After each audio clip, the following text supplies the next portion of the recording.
It's a brand new day where we talk about brands all day. From buying and selling, marketing too. It's a brand new day with you. It's a brand new day with you.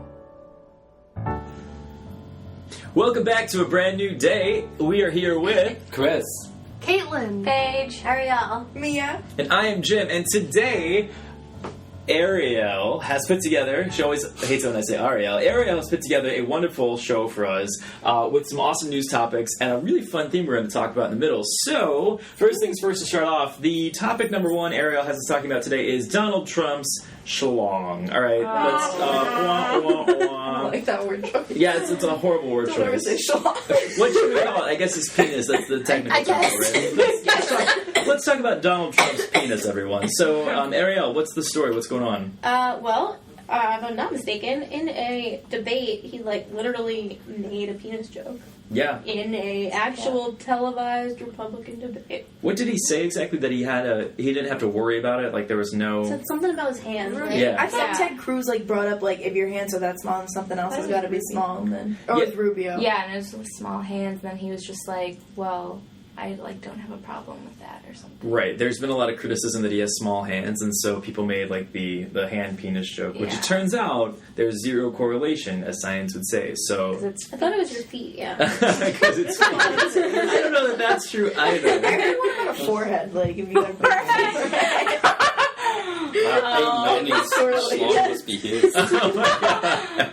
And we are starting at a very intellectual level today. So I guess the bigger question is it alarming to you that the topic of conversation at a presidential debate has to do with the male genitalia? Yeah. Donald Trump, it does not surprise me. Right. But it was Rubio, too, right? Yeah. What? How? What? Well, that's what, the presidential debates have turned into, is literally, just... It's like a reality TV show. poking jabs at each other. Yeah. On the 5th grade level. Yes. Yeah, it's like lowbrow humor, right? They're going blue, as we would say in the improv world. It's a little crazy because then you can contrast that with the debate that the Democrats had on Sunday, and that was one of the criticisms, is that who won the Democratic debate? Democrats said Republicans lost, because if you compare the content that was discussed at the Democratic debate with the Republican debate, you have penis-sized jokes at the Republican debate, and then you have substantial issues being talked about. Although that would be alarming if we started talking about Bernie Sanders' penis size. But Paige, you're going to say something? God. But also, I think because Anderson Cooper or maybe not, wrong person, but the person leading the Republican debate, he brought up how Rubio has been changing. He originally would never bash someone, but now he has been bashing, so let's bring that up. Why do they have to bring that up? Yeah, it's like they're baiting them to talk about these things. Yeah. Because... And with someone like Trump, he's gonna, talk, he's gonna defend himself. Sure. So he's gonna bring up weird stuff. Like the size of his penis. That's true. Yeah, well, it'll be interesting to see what happens today, because there are certainly more primaries going on, so we'll see if Trump extends his lead. No pun intended. Low blow. Well done. Right? Stop! So many jokes. This is what happens when you do a podcast with improv folks, right? All right, so moving on to topic number 2 that Ariel has for us is the Apple versus FBI. Ariel, do you want to give us a little background on what's going on in that? You can do it. Okay. Thanks. So it turns out that the FBI made or required Apple to unlock essentially, or the encryption of one of the shooters from the San Bernardino incident a couple months ago. And so Apple, of course, has come back and said no, because as soon as we do that, you're opening up a can of worms, because then no one's security is safe, and so on and so on. So it's been this sort of back and forth volleying with different people in the tech world siding with Apple, a few people siding with the FBI. So show of hands, if you get the general gist of it, how many of you side with Apple? We need to make sure we protect and encrypt all this data all the time. Or how many of you side with the FBI saying, in certain circumstances, we have to be able to access this kind of data out of national safety and security? So show of hands, who says Apple? I'm in the middle. In the middle? All right, we have one for sure Apple. Who says FBI? We got 2 or so for sure FBI, and then 2/3, including myself, sort of Mia, why do you think you're in the middle? I think in the circumstances of the San Bernardino shooting, that would really help.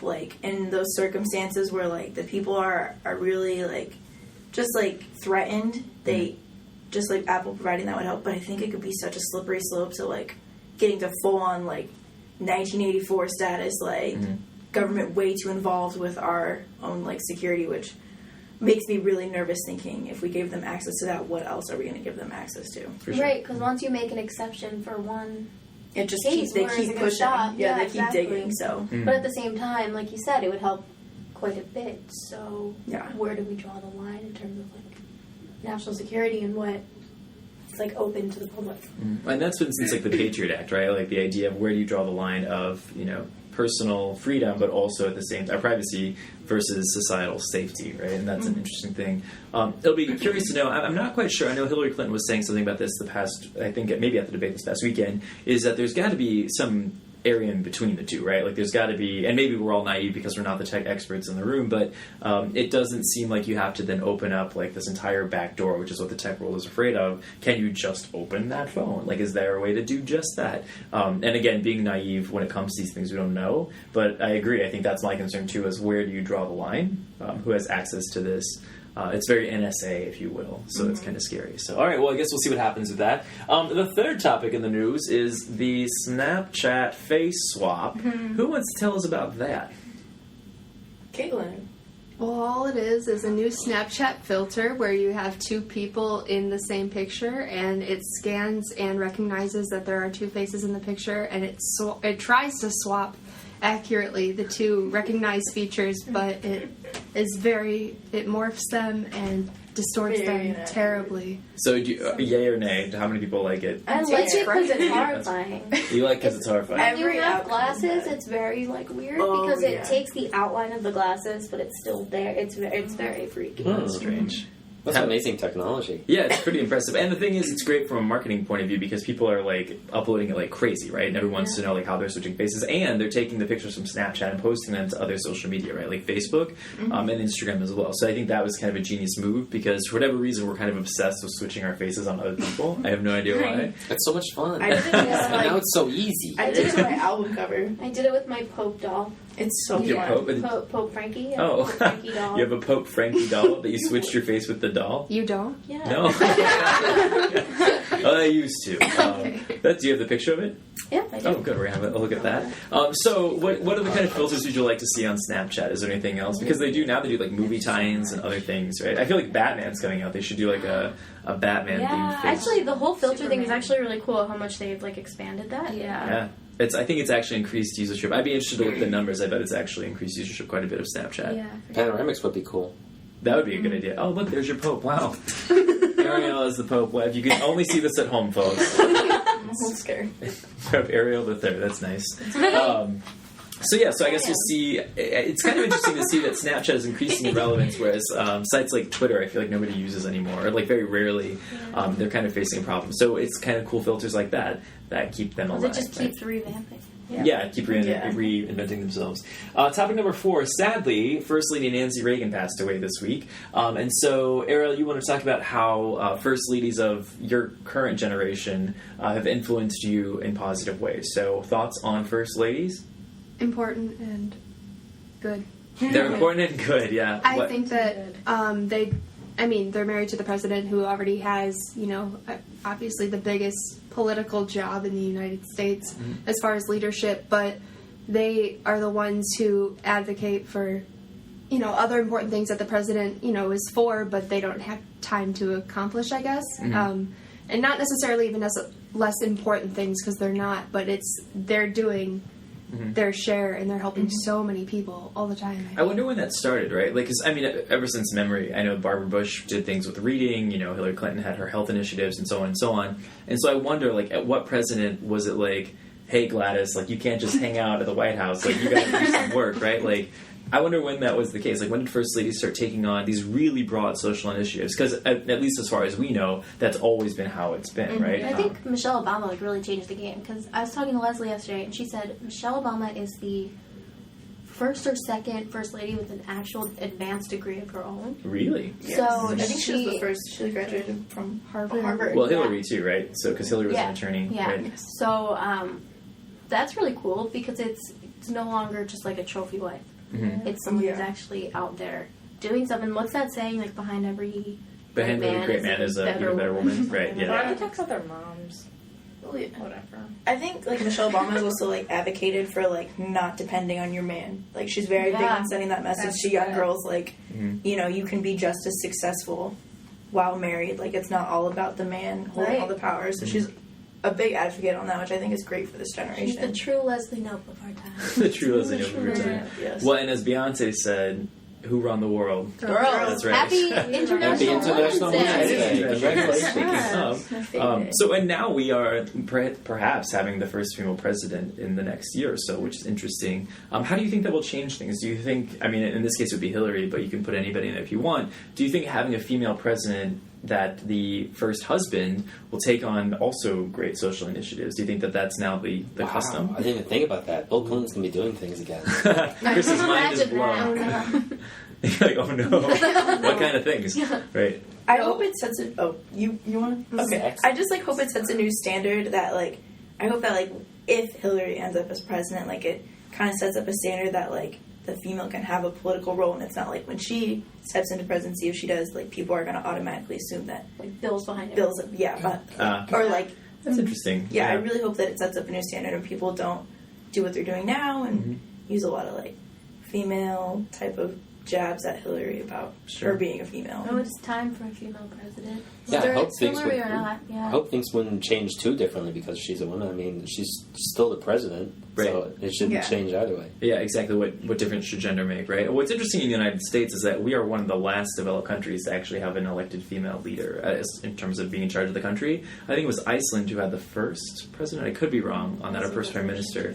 But India, like other countries have, and for whatever reason, we haven't. So, and that's not necessarily an endorsement of Hillary Clinton, but it is surprising, especially on International Women's Day, that we have not had a female leader, which is a bit surprising. It's crazy to think about, too, because of all of the limitations in other countries about gender, too. The fact that we want to be one of the most progressive, and we have so many stipulations about that. It's crazy that everyone else has already, surpassed us. When America is the land of the free and equality, right? And why not? Yeah, and it's interesting that you say that because one of the issues that comes up all the time is fair pay for fair work, right? And even though on books, like it is, if you're a woman, you should be getting paid the amount that men get paid for the same job.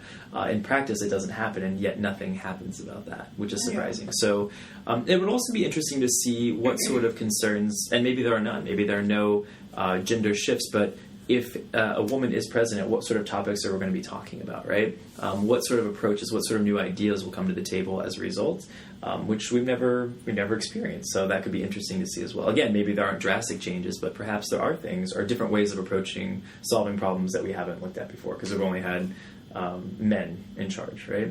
Interesting. Well, we'll find out. Maybe. Who knows? It could be Donald. We don't know yet, right? Oh my god. I figured that would be the reaction of this group.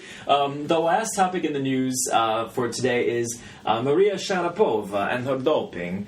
So what's the story with Maria Sharapova and this doping scandal? Who knows? I was reading about it this morning, and she had taken a drug that had just this year become, like, you're not allowed to take it anymore, but I had heard that she had taken it for a heart deficiency,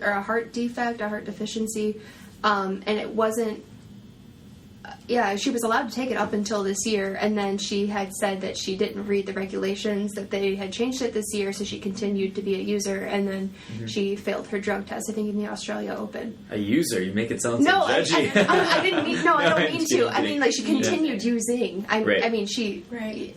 didn't change, whatever she was using it for. It's So not she- judgy. I'm teasing you. She had, you're like, oh gosh. I was like, no. Her lawyers are coming after you. No, so she had this press conference, was it yesterday in Los Angeles? And that, it was funny because Peyton Manning also announced his retirement yesterday. And so people thought that she was going to announce her retirement. She's made some comment about if I were going to do that, I wouldn't do it at a hotel with such tacky carpeting or something like this. And I was like, gosh, right. And then she comes out and says she's been doping. I'm like, well, maybe we shouldn't be like criticizing. Right. So yeah, it's interesting. And then I think a few people today were commenting on the doping scandal, other tennis players, like one of the Williams sisters, I believe. Well, she just lost I think it was Serena. To Maria or to... Maria just lost a match at the Australian Open. You're like, maybe that's the one? To one of the whomever she played. She lost to them. So do you buy it? Do you think that she really didn't know what was going on? Do you feel like, how do you feel? Because even like recently in the past year or so, Russian athletes, there was a whole controversy about they knew that they were doping and there was sort of an agency involved that was in charge of testing and they kind of like hid the fact that people were doping. How do you feel about it? Man, everyone dopes. It's not fair anymore. Right? Yeah. Well, even in like professional, like in baseball and other sports, it's surprising to me how many times a baseball player is caught doping and then they get suspended for like a game, or they don't get like $1 million of their $20 million contract. Right? It's like, oh no, right? It is interesting. Like, I guess the whole thing about like not doping is to see the peak of human like perfection without like enhancement, but. Mm-hmm.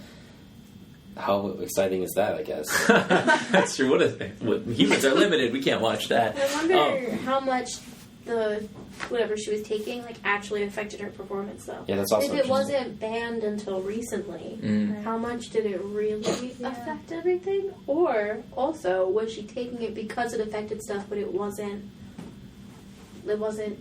like banned yet? Like, it is confusing, right? Like all of it, the question of when it was banned, how long had she been taking it before, what she was actually taking it for, if they knew of the side effects. I was just going to say, I find it hard to believe, though, that she didn't know. I mean, she did say, she was like, oh, it was pure ignorance that I just didn't read more into it. So she kind of admitted that, like, she didn't really know it was a thing, but that it was, like, kind of in the back of her mind, like, something changed, but I'm still continuing what I'm doing. Well, and you'd also think you would know if you're a professional athlete. You want to pay attention to stuff that was in your career. Or you'd be paying someone to pay attention for you, right? That's usually how that works. What's interesting is, so years ago, Mark McGwire, I remember he hit, like, 1,000 million home runs. 1,000 million. Right. Yes, that is a long number. Yes, it is an actual number. It's a fact.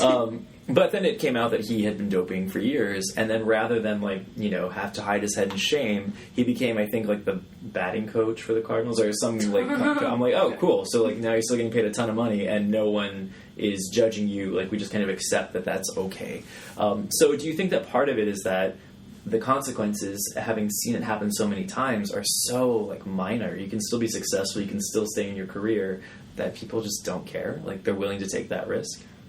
I think, like, any sports industry right now is, like, it's the same thing with, like, the NFL and the concussion thing. People really push this stuff aside because NFL, MLB, like, the entire sports industry makes so much money, and you don't want to lose that business just because of one player's doping. So they make minor exceptions and pretend that they're facing the consequences, but really they're not. Like, they let a lot of things slide in the sports industry about anything, not just, like, doping, which is really lame, but that's just kind of what the world has come to. Except for Lance Armstrong. Yeah. He got, like, all of his titles, like, taken away. Well, he lied about it, right? There was, like, a whole, like, 10-year... Where people were guessing it or thinking that it happened. Was, like, all over the place. And then, right. Poor Sheryl Crow, man.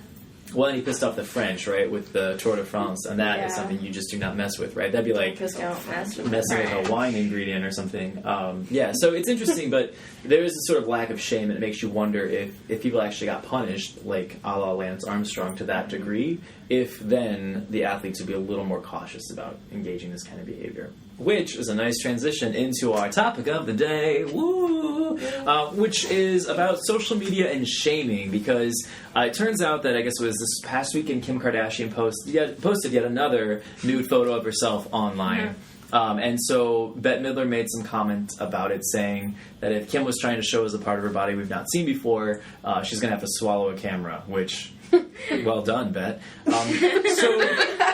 So let's ask some questions here, because there's a lot of questions to be asked. Okay, first of all, Kim Kardashian. Let's just figure out what's going on. Now, we know that these people, Chris is shaking his head, Ariel's shaking her head. No way to understand. Well, these people are famous for being famous, right? There's nothing of value that they bring to this world, other than the fact that her father made a lot of money and then therefore propelled their family into stardom, right? Yes. So now that they have it, and we reward them all the time by paying attention and clicking on links that they're on, by liking them on Instagram or following them, it perpetuates this cycle, right? So why...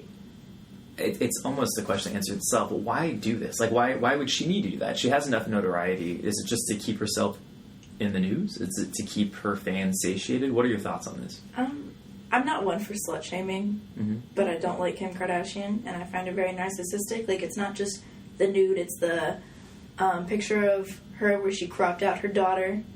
Oh, Yeah. Like, she cropped out her Yeah. daughter in a photo. she's done a lot of things that I really don't like her for. Mm-hmm. But I'm not one for slut shaming. Like, like, if you want to post a nude picture, go ahead. If you're proud of your body, then go ahead. Like, I honor that, but I don't like Kim Kardashian. Like, So, I mean, I think she's just not that great of an influence. Not with posting naked pictures, but just the way she acts is very narcissistic. And it's like, she posted this nude, but the caption was, LOL, when you can't find anything to wear. And then she had to post another tweet where she said, oh my god, it's so sweet that all of you thought that was pre-pregnancy. Like, then after everyone made jabs at her, she went to say, sorry, I was too busy putting my $80 million video game check into my bank account, my $52 million check into my joint account. And I was like, all right, now you're pulling a Kanye. Like, sit back Joint down. account. yeah, I heard about that, like the check thing, Yeah. and I was like, so it's related. I love, first of all, the term slut shaming, which is like, I feel like people have done that to me my whole life. Totally kidding. You're so I know, please, thank you. obviously. Thank you. So we are really going places today. So the question, though, is two things here. One is, what is her need to remind us that she's making millions of dollars, right? Is there some, like, deep void in her, like, esteem that she has to post these pictures, that she has to talk about how much money she makes? Because usually when people are confident, they don't need to have those conversations, right? They don't make those statements. But maybe that's all part of her act. Maybe by being controversial, she knows more people will talk and more people will, retweet things, whatever. So that's part of it. The other thing is, I wonder, is there a gender difference? We're talking about this. This is a transition. We're talking about the presidential difference between a male and a female president. But to your point about slut shaming, women post pictures like this. Men do the same thing, right? They'll do their shirtless selfies or like their gym photos. Do you feel like women get slut shamed more than men do? And does anyone deserve it, right? Or is it all coming from this place of, I need self-esteem, so here's a picture of me, like it, like it, like it. What are your thoughts on that? I think it's a big self-esteem thing, like, but then I also think, like, maybe you are very proud of your body and you want to share that, but I do think there is a double standard. And I saw something on Twitter which absolutely infuriated me, but it was, like, a quote that, like, about comparing females to males, and it was saying, like, a key that opens many locks never loses its, like, its quality, but a lock that is opened many, many times starts to lose its quality. And, like, it was basically comparing, obviously, men to women, and, like, all these men were retweeting it, and, like, I was just, like, going through my Twitter feed, and I was like, oh my god, you have got to be kidding me. Like, there's no reason to have that double standard. But I think it could be a self-esteem thing, but it's still, like, you have every right to be proud of your body. Like, I really, like, praise that.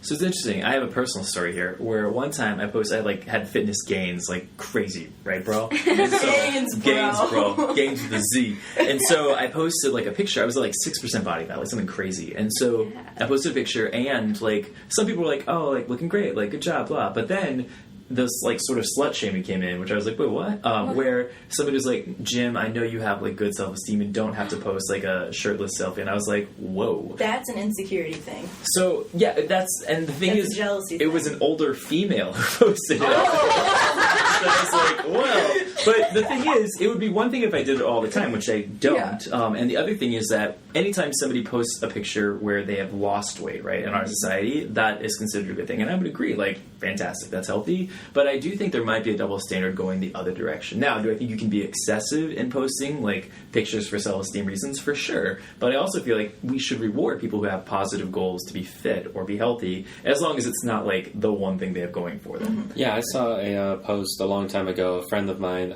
she was very sick, very ill, and she gained weight over the summer, like healthy weight, and she was very proud of it, and everyone was very supportive of her. Right. That makes sense, right? It's confusing then, because in those situations it makes sense to use social media to like rally support or like, look what I've accomplished, like I'm in better health. But then you have Kim Kardashian, it's like, look at me naked again because I can't sing and I can't act and I can't do anything else. That's not really an accomplishment, really. What's that, posting the picture? Of yourself naked, that's not really an accomplishment. Because anyone, like any of us could do it, yeah. right? Like, I'm not going to get yes. Okay, it's like, just thinking, I like my job, it turns out. Now, Donald Trump, on the other hand, like, he might be on his way. Right, mental picture. Right. I've already seen like, so many mental pictures. That was so many artist renditions. I see. related note, there's a new Bernie Sanders naked coloring book that just recently. Oh, sweet. Hook me up. It's him naked, Bernie Sanders naked, and Like- you color him in? Yeah. Wait, nice. Not like actual pictures, but it's like drawings of like him like really My buff. birthday's coming up, you guys, so give me something to do.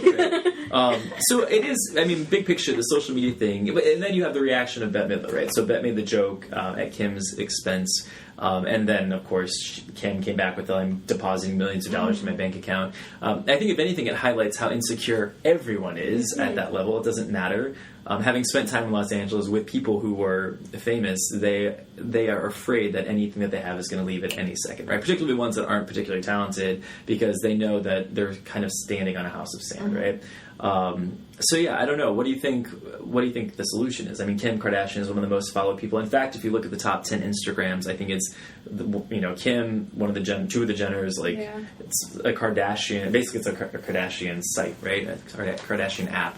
How do we get rid of them? Is the question, right? How do we casually dispose of them? Exactly. I don't know if it's a matter of I don't know if it's a matter of getting rid of them, but we feed into it so much. Sure. You know, like we are the reason that keeps happening, because we talked about this last week or the week prior. Like, the more that they post, the more that we acknowledge it. That's just what they're asking for. Yeah, we're talking about it right now. We're talking right? about it right now. We've been talking about it for 10 minutes. Mm-hmm. It's just like that's exactly their purpose. It's like she's going to get people talking. Say in Kanye, that's what we were talking about, his album, and like he knows how to get people talking, and it's working, and they're going to keep doing it if that's, for no benefit of their own, really. Like, we click on financially, it. Well, financially, yes, but like you can talk about it, and that's all they ask for. And, You know who else does that? Donald Trump. Yeah. Right? True, exactly. I mean, this is all the sort of same, to bring it back thematically. It's, if you can be controversial in today's world, and I don't know, not to be like grandfatherish, but part of it is the fact that there's no shame. Like, back in the day, if people would have said something like Donald Trump said at the debate, or Kim posting a naked photo, there would have been this sense of shame that's associated with societally, and we don't do that anymore, right? Even if we slap somebody on the wrist, even with the doping thing, they come back even stronger, right? So, and I think it's okay to forgive people. I think that that's an important quality of, like, mankind. But it does make you wonder why, we wonder why Donald Trump is so successful, why Kim gets to make all this money for being really talentless. And it's because, as you said, we let them do it, right? We encourage it. So I guess the lesson here, friends at home, is to stop clicking on links if they say Kardashian, stop talking about Donald Trump as much as possible, and maybe they'll just disappear, right? It's like little kids who need attention. They'll say and scream and do whatever, and so we talk about it. But the right way to do it is just to ignore them. Ignore the screaming kids. Yeah. Feed them. Make sure you feed them with your phone. But Caitlin's like that. Oh gosh! All right, so that'll take us in to our game, which consequentially, yeah. also talks about gosh. Trump and Kanye. Yeah, you really planned this well. Nice job. So the game is called Who Said It? It's Trump versus Kanye, or Trump versus Yeezus, however you want to choose to answer. All right. So I have a listing of different quotes from either Trump or Kanye. Mm-hmm. So I guess the best way to go about this is I'll read the quote and you guys kind of collectively decide who you think said it. Good, that works. All right. Number 1. Money was never a big motivation for me, except as a way to keep score. The real excitement is playing the game. Trump. Who Kanye, says? for Oh, well, sure. let's just show of hands. Who says Trump? Raise your hand. Who says Kanye? I say Kanye too. So 3 Trump, 2 Kanye. All right, we'll go Trump. It's Trump. Correct. It was Trump. Oh, okay. All right. Number 2. I feel like I'm too busy writing history to read it. Kanye. Oh, that's definitely Kanye. All right. So who says Trump? Nobody. Who says Kanye? Everybody. Kanye. Yeah. All right. Nobody can tell me where I can and can't go. Ooh, that's got to be Trump. Who says Trump?